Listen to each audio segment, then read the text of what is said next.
Little Shaq, Star of the Week, Chapter 2, Tater's Turnover. At the end of school the next day, Walter was finishing up his show and tell. He had already shared his soccer trophy, his favorite book, and his clarinet. And last, but not least, this is my grandpa's marble collection, he said. He gave it to me for my birthday. Walter held up a box with multicolored marbles. Gramps says he lost a few, but I counted, and they're all there. The whole class clapped, and the bell rang. On Monday, little Shaq would be Star of the Week, but his first job was to watch Flopsy over the weekend. "Are you coming with us to the rec center today?" Barry asked Little Shaq. Little Shaq frowned. "I can't.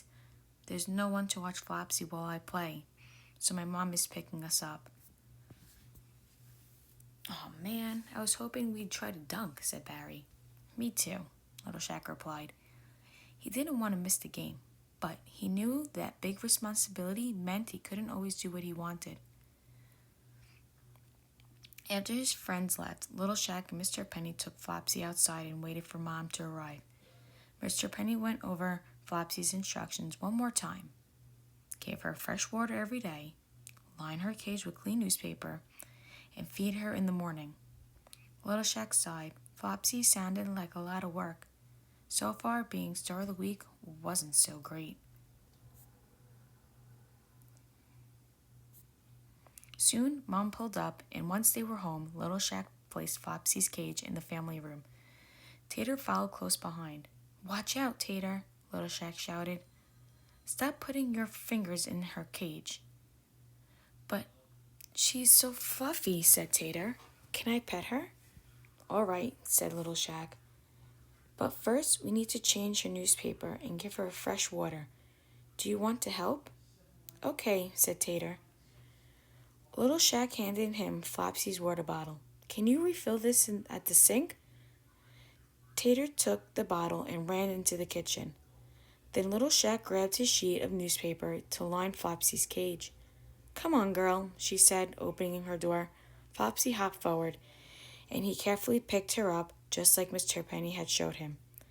With his free hand, he rolled up the old newspaper and then slid the new one in. Flopsy felt warm and soft in the crock of his arm. Little Shaq smiled. Flopsy was pretty fun after all. "Here you go," Tater said, handing Little Shaq the water bottle.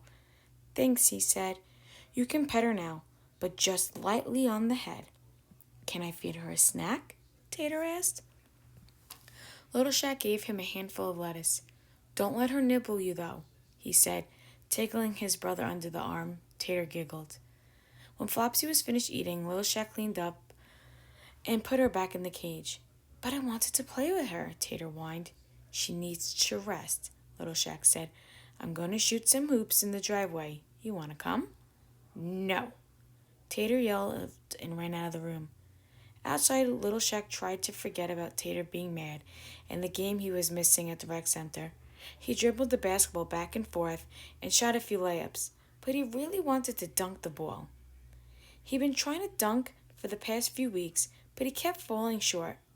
Coach Macon said in a few years he might be tall enough to do it. Little Shaq thought he'd try again anyway. He backed up to the end of his driveway, then took off running. He dribbled the ball towards the basket and leaped into the air, raising his hands high. He was almost there. Little Shaq reached for the rim, but then... "Shaquille, where are you?" Little Mom yelled. She sounded mad. "Huh?" Little Shaq twisted his body towards the house, and its dunk fell short. He landed hard on the ground, and the ball rolled into the bushes. Little Shaq shook his head, then went inside. "What's up?" he asked. "Flopsy is gone," Tater squeaked. "Gone?" Little Shaq shouted. "She was in her cage." Tater hid behind Mom's legs. "I wanted to play with her." Little Shaq's stomach sank. If he lost Flopsy, there was no way he could be Star of the Week. He'd miss show and tell, and he'd forget about going to the pet fair too. "Mom, this is all Tater's fault," Little Shaq cried.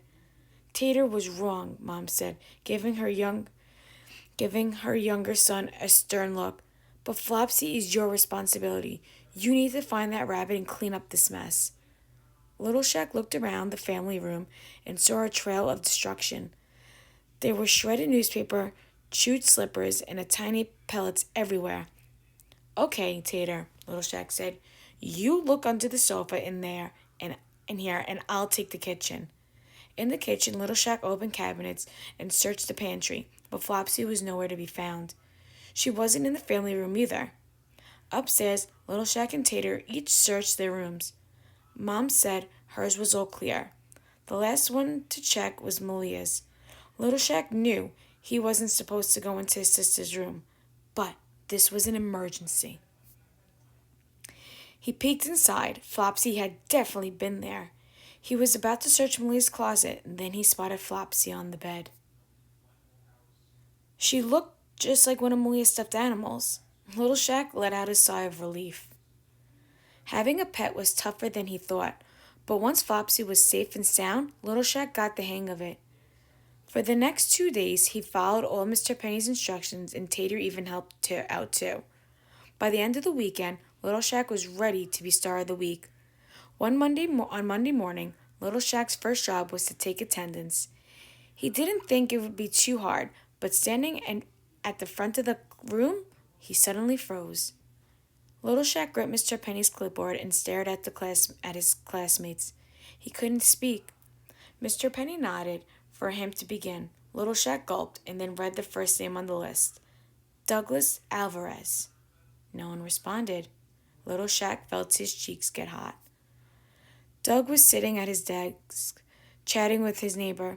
Little Shaq checked his name off the list and tried the next person, but this time he spoke too fast.